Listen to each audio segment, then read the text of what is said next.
Hello everyone. हम NCERT discuss कर रहे हैं इकोनॉमिक्स क्लास 9th और चैप्टर 4। टॉपिक का नाम है भारत में खाद्य सुरक्षा।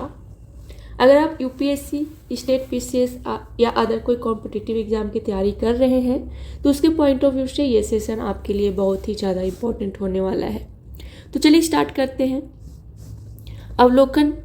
खाद्य सुरक्षा का अर्थ है सभी लोगों के लिए सदैव भोजन की उपलब्धता, पहुंच और उसे प्राप्त करने का सामर्थ्य।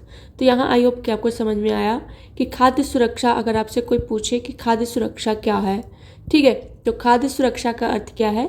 सभी लोगों के लिए सदैव भोजन की उपलब्धता हो, पहुंच हो और उसे प्राप्त करने का सामर्थ्य हो। जब भी अनाज के उत्पादन या उसके वितरण की समस्या आती है तो सहज ही निर्धन परिवार इससे अधिक प्रभावित होते हैं। खाद्य सुरक्षा सार्वजनिक वितरण प्रणाली, शासकीय सतर्कता और खाद्य सुरक्षा के खतरे की स्थिति में सरकार द्वारा की गई कार्यवाही पर निर्भर करती है। ठीक, अब हम जानेंगे खाद्य सुरक्षा क्या है। ठीक, जीवन के लिए भोजन उतना ही आवश्यक है जितना कि सांस लेने के लिए वायु। लेकिन खाद्य सुरक्षा मात्र 2 जून की रोटी खाना नहीं है, बल्कि उससे कहीं अधिक है।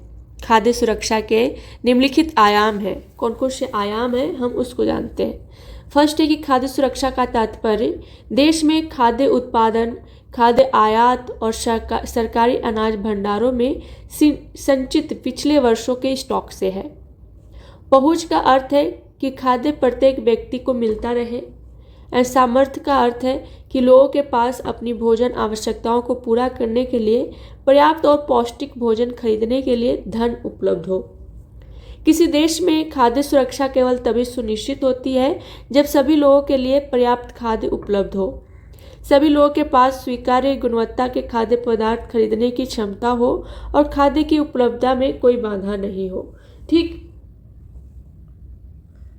अब हम जानेंगे कि खाद्य सुरक्षा क्यों जरूरी है। खाद्य सुरक्षा तो समाज का अधिक गरीब वर्ग तो हर समय खाद्य असुरक्षा से ग्रस्त हो सकता है, परंतु जब देश भूकंप, सूखा, बाढ़, सुनामी, फसलों के खराब होने से पैदा हुए अकाल आदि राष्ट्रीय आपदाओं से गुजर रहा हो तो निर्धनता रेखा से ऊपर के लोग भी खाद्य असुरक्षा से ग्रस्त हो सकते हैं। ठीक है, तो जो इमरजेंसी के टाइम जैसे भूकंप हो गया, सूखा आया, बाढ़ आई, तो उस टाइम हमें, या सुनामी के कारण फसल खराब हो गए, ये सब के कारण, तो उस टाइम हम कहाँ क्या खाएंगे? तो उसके लिए हमें पहले से ही इसके लिए प्रिपेयर रहना होगा। तो इसलिए खाद्य सुरक्षा की जरूरत होती है।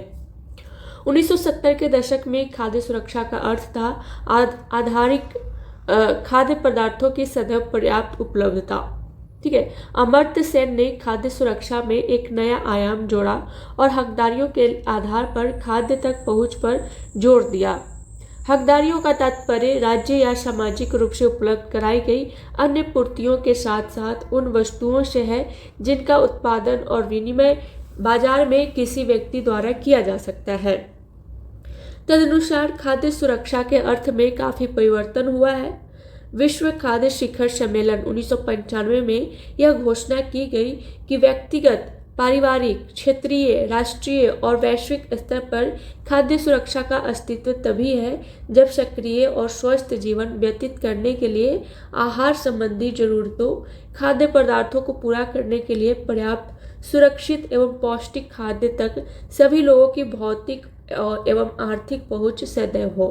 ठीक है, खाद्य एवं कृषि संगठन 1996, इसके अतिरिक्त घोषणा में यह भी स्वीकार किया गया कि खाद्य तक पहुंच बढ़ाने में निर्धनता का उन्मूलन किया जाना परमावश्यक है।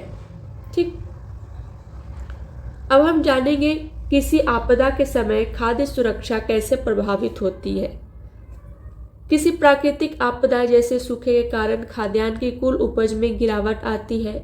इससे प्रभावित क्षेत्र में खाद्य की कमी हो जाती है। खाद्य की कमी के कारण कीमतें बढ़ जाती है। कुछ लोग उच्च कीमतों पर खाद्य पदार्थ नहीं खरीद सकते। अगर यह आपदा अधिक विस्तृत क्षेत्र में आती है या अधिक लंबे समय तक बनी रहती है तो भूखमरी की स्थिति पैदा हो सकती है। ठीक है, व्यापक भूखमरी से अकाल की स्थिति बन सकती है। अकाल के दौरान बड़े पैमाने पर मौतें होती हैं जो भूखमरी तथा विवश होकर दूषित जल या सड़े भोजन के प्रयोग से फैलने वाली महामारियों तथा भूखमरी से उत्पन्न कमजोरी से रोगों के प्रति शरीर की प्रतिरोधी क्षमता में गिरावट के कारण होती है। भारत में जो सबसे भयानक अकाल पड़ा था वह 1943 का बंगाल का अकाल था। इस अकाल में भारत के बंगाल प्रांत में 30 लाख लोग मारे गए थे। यहाँ बॉक्स में दिया हुआ है, क्या आपको मालूम है कि बंगाल के अकाल से सबसे अधिक कौन प्रभावित हुए? चावल की कीमतों में भारी वृद्धि से खेतिहर मजदूर, मछुआरे, परिवहन कर्मी और अन्य अनियमित श्रमिक सबसे अधिक प्रभावित हुए और इस अकाल में सबसे अधिक वही मरे। ठीक,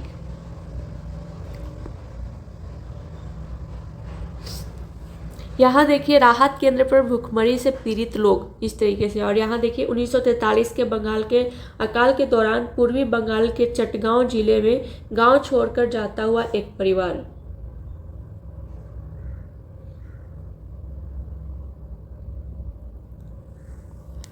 भारत में बंगाल जैसा अकाल पुनः कभी नहीं पड़ा, लेकिन यह चिंता का विषय है कि आज भी अकाल जैसी स्थिति व्याप्त है और भूख के कारण कुछ लोगों की मृत्यु भी हुई है। ठीक है, प्राकृतिक आपदाओं एवं महामारियों के कारण भी खाद्य में भी कमी आ सकती है। उदाहरण के लिए कोविड-19 महामारी का विपरीत प्रभाव पड़ा। लोगों के आवागमन पर तथा वस्तुओं एवं सेवाओं पर प्रतिबंध लगाया गया, जिससे आर्थिक गतिविधि प्रभावित हुई। अतः किसी भी देश में खाद्य सुरक्षा आवश्यक होती है ताकि सदैव खाद्य की उपलब्धता सुनिश्चित की जा सके। अब हम जानेंगे खाद्य असुरक्षित कौन है। ठीक, यद्यपि भारत में लोगों का एक बड़ा वर्ग खाद्य एवं पोषण की दृष्टि से असुरक्षित है, परंतु इससे सर्वाधिक प्रभावित वर्गों में निम्नलिखित शामिल है, जैसे भूमिहीन जिसके पास जमीन नहीं है। ठीक है, भूमिहीन जो थोड़ी बहुत अथवा नगण्य भूमि पर निर्भर है। पारंपरिक दस्तकार, पारंपरिक सेवाएं प्रदान करने वाले लोग, अपना छोटा मोटा काम करने वाले कामगार और निराश्रित तथा भिखारी।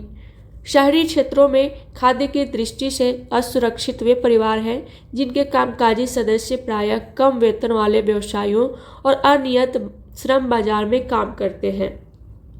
ये कामगार अधिकतर मौसमी कार्यों में लगे हैं। ठीक है, और उनको इतनी कम मजदूरी दी जाती है कि वे मात्र जीवित रह सकते हैं। इस बॉक्स में देखिए यहाँ रामू की कहानी के बारे में बताया गया है। रामू जो है वो रायपुर गांव में कृषि क्षेत्र में एक अनियत खेतिहर मजदूर के रूप में काम करता है। उसका सबसे बड़ा बेटा सोमू 10 वर्ष का है। वह भी गांव के सरपंच सतपाल सिंह के पशुओं की देखभाल करने वाले पाली के रूप में काम करता है। सोमू सरपंच के यहाँ पूरे वर्ष काम करता है और उसे इस काम के लिए सिर्फ 1000 रुपये मिलते हैं। ठीक, रामू के 3 और बेटे और 2 बेटियां हैं, लेकिन वे अभी बहुत कम उम्र के हैं और वे खेत में काम नहीं कर सकते। रामू की पत्नी सुनहरी भी पशुओं की सफाई करने और गोबर हटाने का काम अंशकालीन करती हैं और उसे अपने रोजाना काम के बदले आधा लीटर दूध और सब्जियों के साथ कुछ पका खाना मिलता है। इसके अलावा व्यस्त मौसम में वह अपने पति के साथ मिलकर खेत में काम करती है और उनकी आमदनी बढ़ जाती है। ठीक, कृषि एक मौसमी कार्य है और रामू को केवल बुआई, पौधारोपण और फसल की कटाई के समय काम मिलता है। वह वर्ष में फसल तैयार होने और पकने तक की अवधि के दौरान लगभग 4 महीने बेरोजगार रहता है। तब वह दूसरे कार्यों में काम की तलाश करता है। कभी कभी उसे ईंट भट्टे में या गांव में चल रहे निर्माण कार्यों में काम मिल जाता है। रामू अपने इन प्रयासों से नगद या फिर वस्तु रूप में इतना कमा लेता है जिससे वह अपने परिवार के 2 जून के भोजन के लिए जरूरी चीजें जुटा सके। बहरहाल जब वह कहीं काम पाने में असफल रहता है तो उसे और उसके परिवार को वास्तव में कठिनाइयों का सामना करना पड़ता है और कभी कभी उसके छोटे बच्चों को भूखे पेट ही सोना पड़ता है। परिवार को दूध और सब्जियां भोजन के साथ नियमित रूप से नहीं मिलती है। रामू कृषि कार्य की मौसमी प्रकृति के कारण अपनी बेरोजगारी के 4 महीनों में खाद्य की दृष्टि से असुरक्षित रहता है। ठीक है, ये तो हमने रामू की कहानी देखा। अब हम देखते हैं अहमद की कहानी। अहमद बेंगलोर में रिक्शा चलाता है। वह अपने 3 भाइयों, 2 बहनों और बूढ़े माँ बाप के साथ झुमरी तिलैया से आया है। वह एक झुग्गी में रहता है। उसके परिवार के समस्त सदस्यों का पालन पोषण रिक्शा चलाने से होने वाली उसकी प्रतिदिन की आय पर निर्भर है। बहरहाल उसका रोजगार सुरक्षित नहीं है और उसकी आय प्रतिदिन घटती बढ़ती रहती है। कभी कभी वह इतना कमा लेता है कि समस्त दैनिक आवश्यकताओं की चीज़ें खरीदने के पश्चात अपनी आय में से कुछ बचा भी लेता है। अन्य दिनों में वह मुश्किल से इतना ही कमा पाता है जिससे वह दैनिक आवश्यकता की वस्तुएं ही खरीद सके। ठीक है। सौभाग्यवश अहमद को एक पीला कार्ड प्राप्त है जो निर्धनता रेखा से नीचे के लोगों का पीडीएस कार्ड है। इस कार्ड से अहमद अपनी दैनिक जरूरतों के उपभोग के लिए पर्याप्त मात्रा में गेहूं, चावल, चीनी और मिट्टी का तेल प्राप्त कर लेता है। वह इन चीज़ों को बाजार की कीमत से आधी कीमत पर प्राप्त कर लेता है। वह अपना मासिक भंडार उस विशेष दिन खरीदता है जिस दिन दुकान निर्धनता रेखा के नीचे के लोगों के लिए खुलती है। इस तरह अहमद जो है अपनी इस अपर्याप्त आय से अपने बड़े परिवार या किसी तरह पालन पोषण कर रहा है, जहां वह अकेला कमाने वाला सदस्य है। ठीक।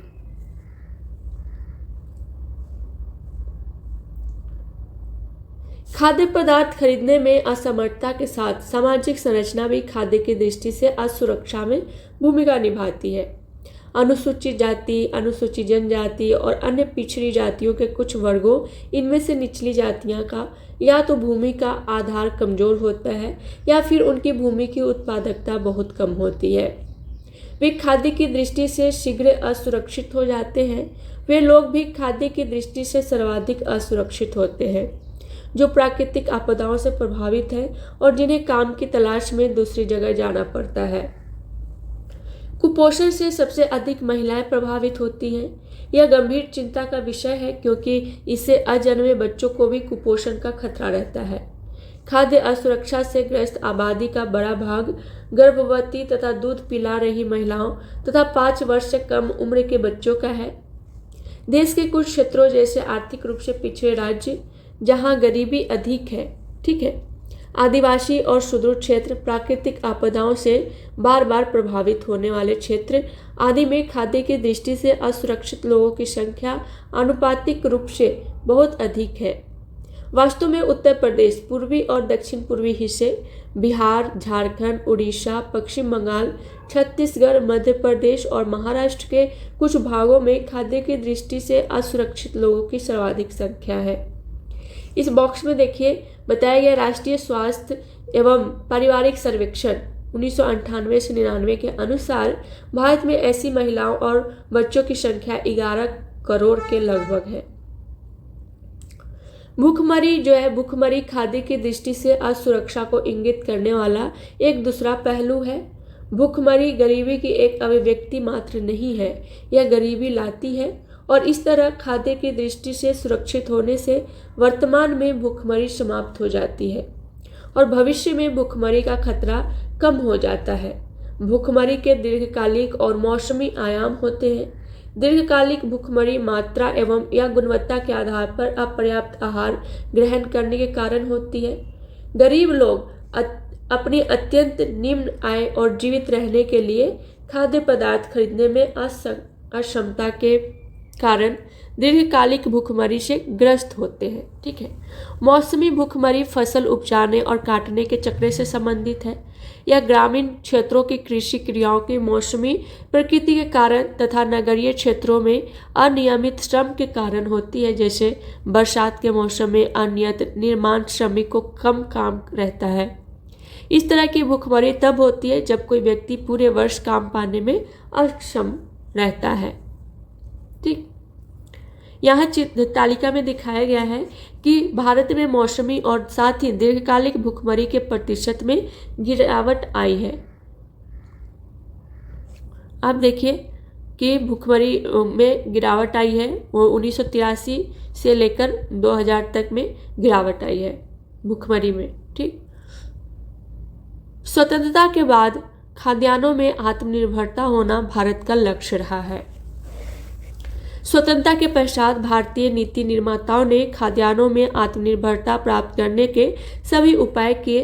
भारत ने कृषि के में एक नई रणनीति अपनाई जिसकी परिणति हरित क्रांति में हुई और विशेषकर गेहूं और चावल के उत्पादन में। तत्कालीन प्रधानमंत्री इंदिरा गांधी ने जुलाई 1968 में गेहूं क्रांति शीर्षक से एक विशेष डाक टिकट जारी कर कृषि के क्षेत्र में हरित क्रांति की प्रभावशाली प्रगति को आधिकारिक रूप से दर्ज किया।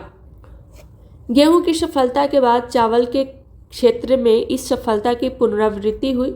बहरहाल अनाज की उपज में वृद्धि समानुपातिक नहीं थी। उत्तर प्रदेश और मध्य प्रदेश में सर्वाधिक वृद्धि हुई जो कि 58 और 33 करोड़ टन क्रमशः 2000 से 2021 में है। वर्ष 2000 से 2021 में कुल अनाजों का उत्पादन 310 करोड़ टन है। वर्ष 2021 से 22 में कुल अनाजों का उत्पादन 315 करोड़ टन है। गेहूं का उत्पादन में उत्तर प्रदेश व मध्य प्रदेश में उल्लेखनीय वृद्धि हुई जो कि 36 और 18 करोड़ टन क्रमशः 2020-21 में है। दूसरी तरफ पश्चिम बंगाल और उत्तर प्रदेश में चावल के उत्पादन में उल्लेखनीय वृद्धि हुई जो कि 17 एवं 16 करोड़ टन क्रमशः 2020-21 में है। ठीक, यहाँ देखिए चित्र में दिखाया गया है पंजाब का एक किसान HYV प्रकारों वाले गेहूं के एक खेत के सामने जिस पर हरित क्रांति आधारित है। इस पे हरित क्रांति से आधारित यहाँ फसल उपजाए गए थे। अब हम जानेंगे भारत में खाद्य सुरक्षा के बारे में। 70 के दशक के प्रारंभ में हरित क्रांति के आने के बाद से मौसम की विपरीत दशाओं के दौरान भी देश में अकाल नहीं पड़ा है। देश भर में उपजाई जाने वाली विविध फसलों के कारण भारत पिछले 30 वर्षों के दौरान खाद्यान्नों के मामले में आत्मनिर्भर बन गया है। सरकार द्वारा सावधानीपूर्वक तैयार की गई खाद्य सुरक्षा व्यवस्था के कारण देश में खराब मौसम स्थितियों के बावजूद अथवा किसी अन्य कारण से अनाज की उपलब्धता और भी सुनिश्चित हो गई। और इस व्यवस्था के दो घटक हैं, बफर स्टॉक और सार्वजनिक वितरण प्रणाली। इस चित्र में आपको ग्राफ में दिखाया गया है भारत में अनाज की उपज करोड़ टन में।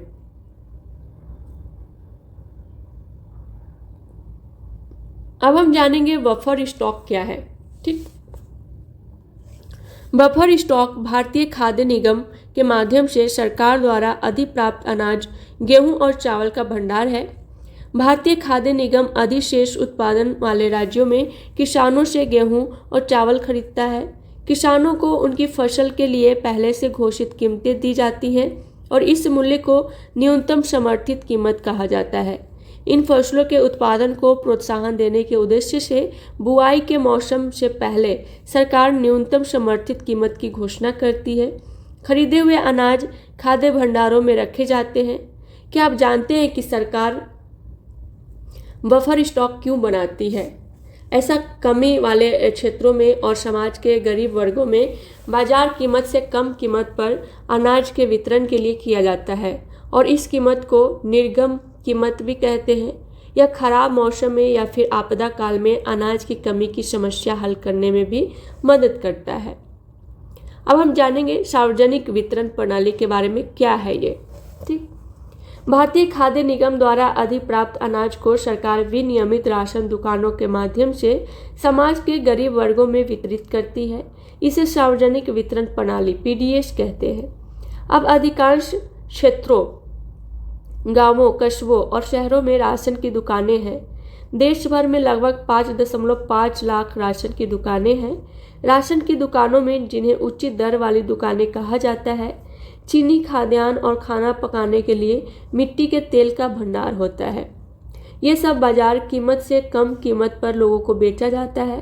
राशन कार्ड रखने वाला कोई भी परिवार प्रति माह इनकी एक अनुबंधित मात्रा जैसे 35 किलो अनाज, 5 लीटर मिट्टी का तेल, 5 किलोग्राम चीनी आदि निकटवर्ती राशन की दुकान से खरीद सकता है। यहाँ देखिए राशन कार्ड जो है वो 3 प्रकार के होते हैं। फर्स्ट है निर्धनों में भी निर्धन लोगों के लिए अंत्योदय कार्ड होता है। निर्धनता रेखा से नीचे के लोगों के लिए BPL कार्ड और अन्य लोगों के लिए APL कार्ड होता है। यहाँ देखिए राष्ट्रीय उत्पाद एवं वितरण योजना उचित दर राशन की दुकान यहाँ है, यहाँ से मिलते हैं राशन कार्ड से आपको अनाज। भारत में राशन व्यवस्था की शुरुआत बंगाल के अकाल के पृष्ठभूमि में 1940 के दशक में हुई। हरित क्रांति से पूर्व भारी खाद्य संकट के कारण 60 के दशक के दौरान राशन प्रणाली पुनर्जीवित की गई। गरीबी के उच्च स्तरों को ध्यान में रखते हुए 70 के दशक के मध्य NSHO, ठीक है, NSSO की रिपोर्ट के अनुसार खाद्य संबंधी 3 महत्वपूर्ण अंतर्क्षेप कार्यक्रम प्रारंभ किए गए। क्या क्या प्रारंभ किए गए उस टाइम? तो फर्स्ट है सार्वजनिक वितरण प्रणाली, जो पहले से ही थी, ठीक है, लेकिन उसे और मजबूत किया गया। नेक्स्ट है एकीकृत बाल विकास सेवाएं, ICDS, जो प्रायोगिक आधार पर 1975 में शुरू की गई, और काम के बदले अनाज, FFW, ठीक है, FFW 1977 से 78 में प्रारंभ। इन वर्षों में कई नए कार्यक्रम शुरू किए गए हैं और कार्यक्रमों को चलाने के बढ़ते अनुभवों के आधार पर अन्य कार्यक्रमों का पुनर्गठन किया गया। वर्तमान में अनेक गरीबी उन्मूलन कार्यक्रम PAP, ठीक है, चल रहे हैं, जो अधिकतर ग्रामीण क्षेत्रों में हैं। इनमें स्पष्ट रूप से घटक खाद्य भी है, जहां सार्वजनिक वितरण प्रणाली, दोपहर का भोजन आदि विशेष रूप से खाद्य की दृष्टि से सुरक्षा के कार्यक्रम हैं। अधिकतर PAP भी खाद्य सुरक्षा बढ़ाते हैं। रोजगार कार्यक्रम गरीबों की आय में बढ़ोतरी कर खाद्य सुरक्षा में बड़ा योगदान करते हैं। अब हम जानेंगे सार्वजनिक वितरण प्रणाली की वर्तमान स्थिति क्या है उसके बारे में। सार्वजनिक वितरण प्रणाली खाद्य सुरक्षा सुनिश्चित करने की दिशा में भारत सरकार का सर्वाधिक महत्वपूर्ण कदम है। प्रारंभ में यह प्रणाली सबके लिए थी और निर्धनों और गैर निर्धनों के बीच कोई भेद नहीं किया जाता था। बाद के वर्षों में सार्वजनिक वितरण प्रणाली को अधिक दक्ष और अधिक लक्षित बनाने के लिए संशोधित किया गया। 1992 में देश के 1700 ब्लॉकों में संशोधित सार्वजनिक वितरण प्रणाली शुरू की गई और इसका लक्ष्य दूर दराज और पिछड़े क्षेत्रों में सार्वजनिक वितरण प्रणाली से लाभ पहुंचाना था।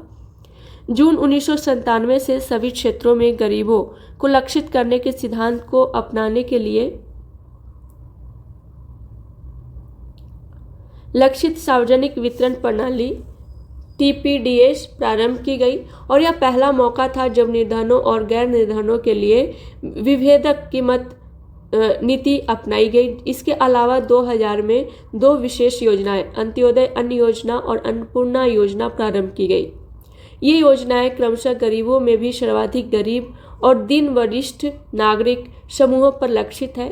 इन दोनों योजनाओं का संचालन सार्वजनिक वितरण प्रणाली के वर्तमान नेटवर्क से जोड़ दिया गया है।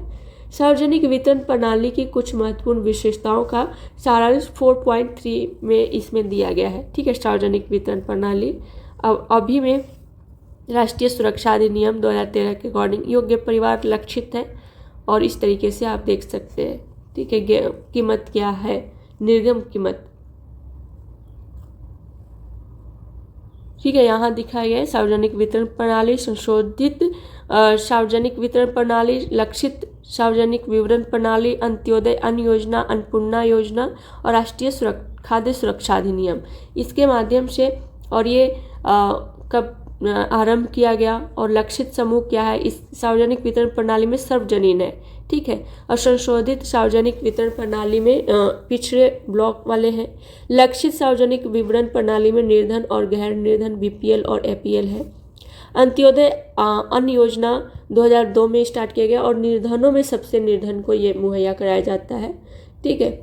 और अन्नपूर्णा योजना दीन वरिष्ठ नागरिक के लिए और राष्ट्रीय खाद्य योजना सुरक्षा अधिनियम जो है योग्य परिवार के लिए। और इसके अंतर्गत गेहूँ 2 रुपये किलो, ठीक है, चावल 3 रुपये, अनाज 1 रुपये किलो। और ये अन्नपूर्णा योजना में निःशुल्क मिलता है 10 किलोग्राम खाद्यान्न। और ये भी ध्यान में रखना है, इतना ही मात्रा मिलेंगे, ठीक है। 2 रुपये किलो गेहूँ है तो 5 किलो प्रति व्यक्ति प्रति माह मिलेंगे, तो इसको भी ध्यान में रखना है। इन वर्षों के दौरान सार्वजनिक वितरण प्रणाली मूल्यों को स्थिर बनाने और सामर्थ्य अनुसार कीमतों पर उपभोक्ताओं को खाद्यान्न उपलब्ध कराने की सरकार की नीति में सर्वाधिक प्रभावी साधन सिद्ध हुई। इसने देश के अनाज की अधिशेष क्षेत्रों से कमी वाले क्षेत्रों में खाद्य पूर्ति के माध्यम से अकाल और भूखमरी की व्यापकता को रोकने में एक महत्वपूर्ण भूमिका निभाई। इसके अतिरिक्त आमतौर पर निर्धन परिवारों के पक्ष में कीमतों का संशोधन होता रहा। न्यूनतम समर्थित कीमत और अधिप्राप्ति ने खाद्यान्नों के उत्पादन की वृद्धि में योगदान दिया है तथा कुछ क्षेत्रों में किसानों की आय सुरक्षा प्रदान की है। एफसीआई के भंडार अनाज से भरे हैं, कहीं अनाज सड़ रहा है तो कुछ स्थानों पर चूहे अनाज खा रहे हैं। नीचे दिया गया आरेख 4.2 में केंद्रीय पूल में खाद्यान्न का स्टॉक और इसकी मौजूदा मानदंडों में अंतर को दर्शाती है। यहाँ आपको दिखाया गया है भारतीय खाद्य निगम बफर स्टॉक स्तर 1 जुलाई 2017 से माननीय। ठीक है, ये बफर नॉर्म है और ये एक्चुअल स्टॉक है। यहाँ देखिए बॉक्स में दिया हुआ है अंत्योदय अन्न योजना। क्या है ये अंत्योदय अन्न योजना? अंत्योदय अन्न योजना दिसंबर 2000 में शुरू की गई थी। इस योजना के अंतर्गत लक्षित सार्वजनिक वितरण प्रणाली में आने वाले निर्धनता रेखा से नीचे के परिवारों में से 1 करोड़ लोगों की पहचान की गई। संबंधित राज्य के ग्रामीण विकास विभागों ने गरीबी रेखा से नीचे के गरीब परिवारों को सर्वेक्षण के द्वारा चुना। 2 रुपये प्रति किलोग्राम गेहूं और 3 रुपये प्रति किलोग्राम की अत्यधिक आर्थिक सहायता प्राप्त दर पर प्रत्येक पात्र परिवार को 25 किलोग्राम अनाज उपलब्ध कराया गया। अनाज की यह मात्रा अप्रैल 2002 में 25 किलोग्राम से बढ़ाकर 35 किलोग्राम कर दी गई। ठीक है, और जून 2003 और अगस्त 2004 में इसे 50-50 लाख अतिरिक्त बीपीएल परिवार 2 बार जोड़े गए। इससे इस योजना में आने वाले परिवारों की संख्या 2 करोड़ हो गई है। सहायकी या सब्सिडी वह भुगतान है जो सरकार द्वारा किसी उत्पादक को बाजार कीमत की अनुपूर्ति के लिए किया जाता है। सहायकी से घरेलू उत्पादकों के लिए उच्च आय कायम रखते हुए उपभोक्ता जो है वो कीमतों को कम किया जा सकता है। उपभोक्ता कीमतों को क्या किया जाता है? कम किया जा सकता है।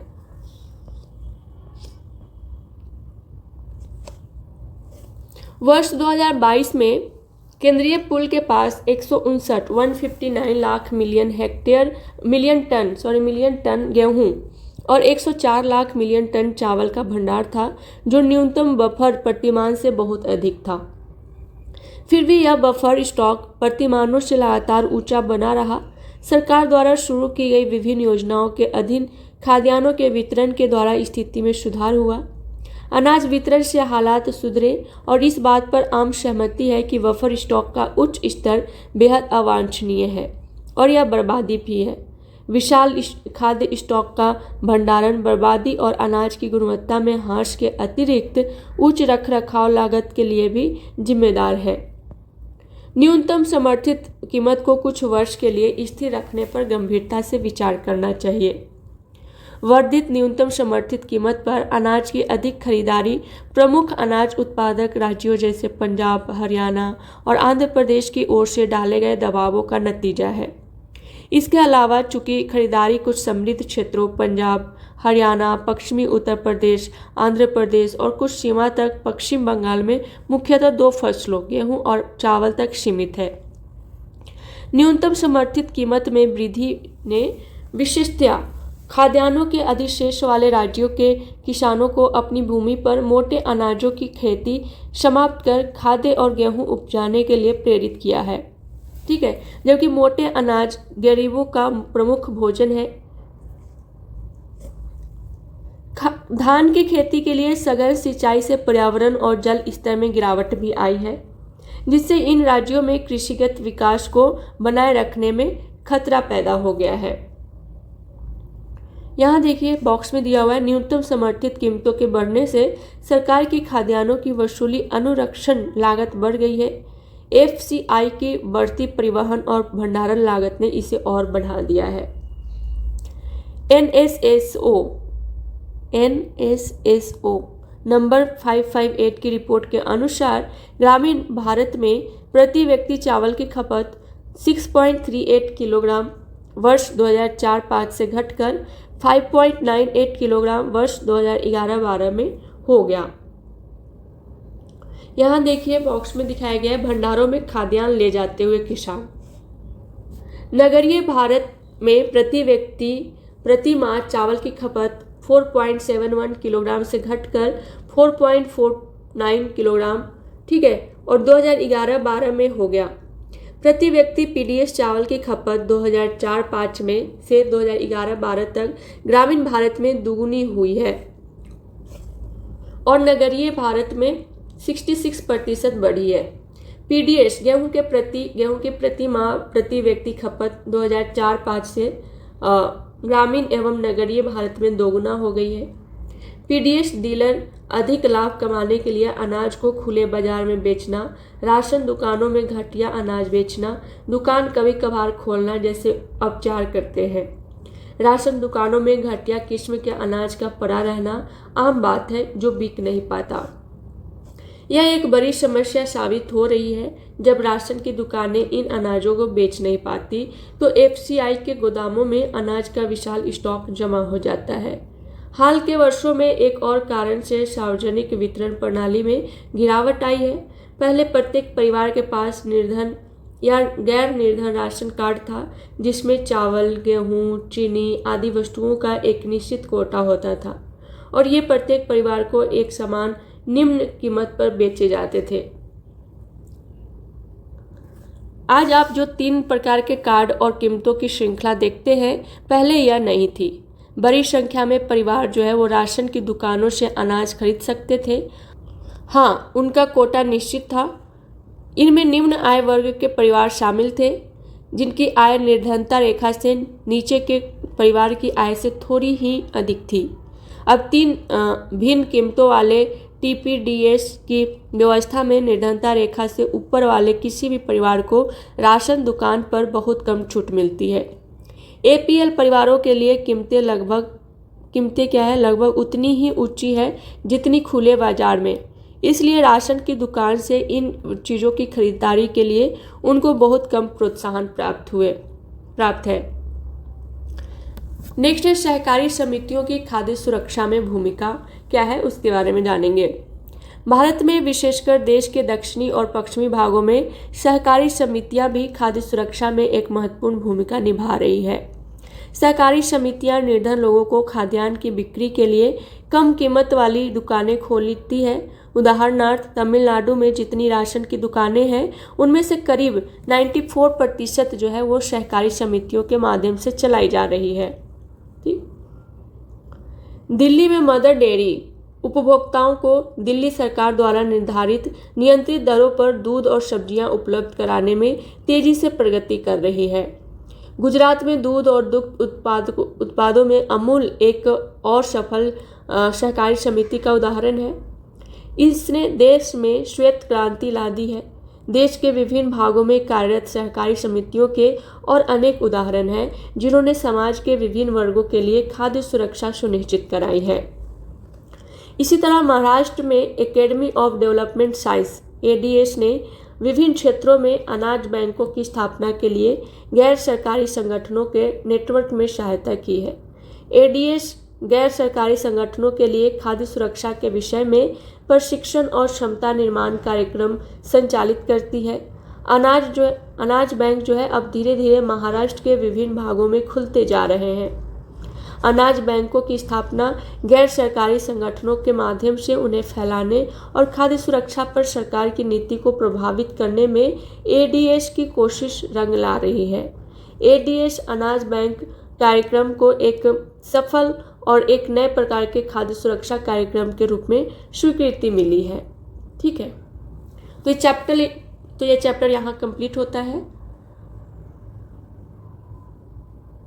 अब ये क्वेश्चन है, अगर आप यूपीएससी या स्टेट पीसीएस की तैयारी कर रहे हैं तो इस क्वेश्चन का आंसर ज़रूर लिखिए, क्योंकि वहाँ आपको फर्स्ट तो आपको प्रीलिम्स क्वालिफाई करना होगा। प्रीलिम्स क्वालिफाई करने के बाद आप मेंस के लिए अपीयर होते हैं और मेंस में आंसर राइटिंग बहुत इम्पोर्टेंट है। ठीक है, तो इसको आपको ऐसा लग रहा है कि कैसे आंसर राइटिंग करें, कहाँ से स्टार्ट करें, तो यहाँ से आप आंसर राइटिंग कर सकते हैं। ठीक है, यहाँ से स्टार्ट करेंगे तभी आप यूपीएससी लेवल का या स्टेट पीसीएस लेवल का आप आंसर लिख सकते हैं। और आंसर लिखने का एक और बेनिफिट है कि जब आप आंसर लिखते हैं तो जो भी अभी हमने पढ़ा है उसका रिवीजन भी हो जाता है। तो आज के लिए इतना ही, मिलते हैं नेक्स्ट क्लास में नेक्स्ट टॉपिक के साथ। तब तक के लिए thank you so much and all the best.